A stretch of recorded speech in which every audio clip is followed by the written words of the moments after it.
I'm rarely attracted to men. What can I say? I'd say about at least three quarters of the people I'm attracted to are female. So it's women. So and it's really more than that. But also when. Well, I don't need to go into that. This is not the 70s, the 60s, the 80s, or even the 90s. When, someone might be embarrassed about being homosexual. Here's the thing. If homosexuals and bisexuals abandoned the alt-right, it would die.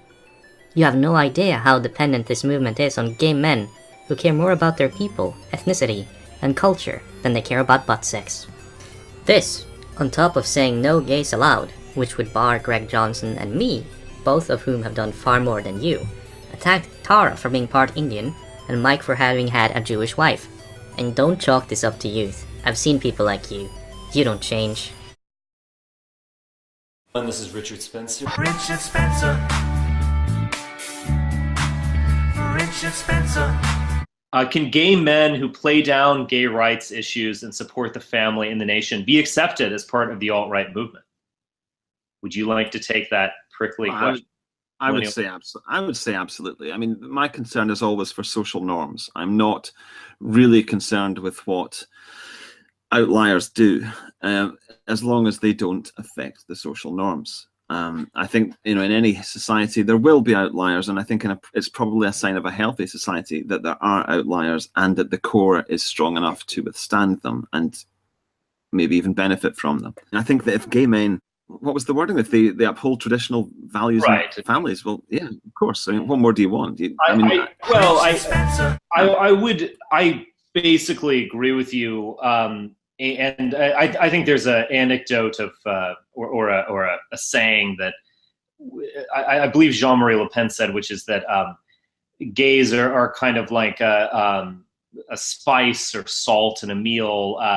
If you need a little bit of it in a society to keep things interesting, but if you put too much of it, the entire meal or society in this analogy is destroyed. I think that's absolutely true.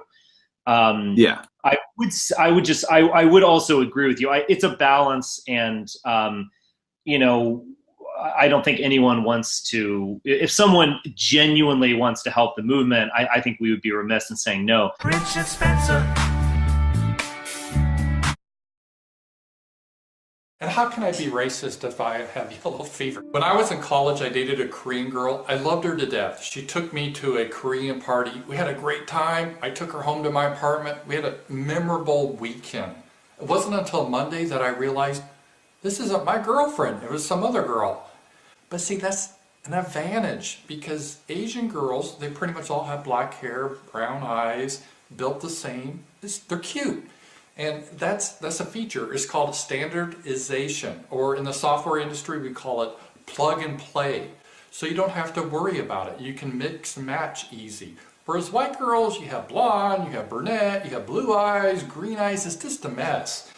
And another advantage, if you ever should, let's say, marry an Asian girl, God forbid, if she should die, you get another one, they could wear the same clothes, same pretty eyes, you're in business. Well, it's my way to say to white nationalism. In general, race mixing, not good. That leads to white genocide. I have no idea how familiar you are with my particular situation. My girlfriend is half white. I actually pointed out a blurb of yours in your article where you say, the promotion of race mixing, the promotion of interracial relations in the mainstream, it's negative. It's not something that should be done, of course.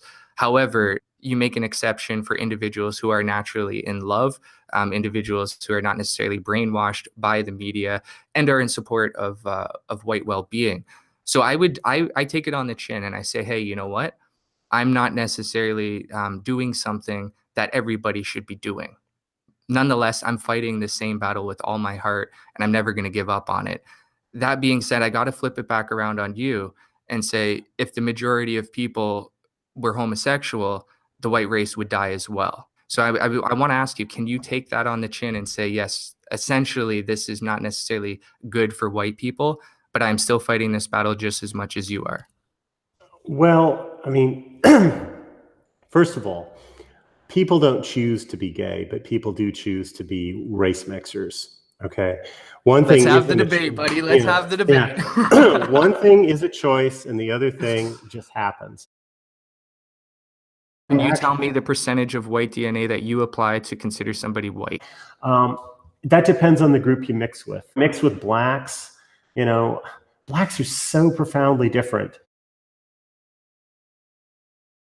My girlfriend's brother, he bred with a white woman. Their kid has blonde hair and blue eyes and is white. So that is a perfect example of race mixing, producing a white person with blonde hair, blue eyes, and that does happen. Whereas from the perspective of a homosexual, there's 0% chance of them reproducing any white children. We don't want to promote homosexuality in the ethno-state. We don't want to promote race mixing. It's as simple as that. We both take it on the chin, realize that even though you're not the perfect example of a white nationalist, it doesn't mean you can't be an integral part of the community. Same thing with me. But if we go at each other with, well, race mixing is worse than homosexuality, because that's going to create natural type of resentment in these types of debates. So I would be hoping that we could kind of Greg Johnson just took off, guys.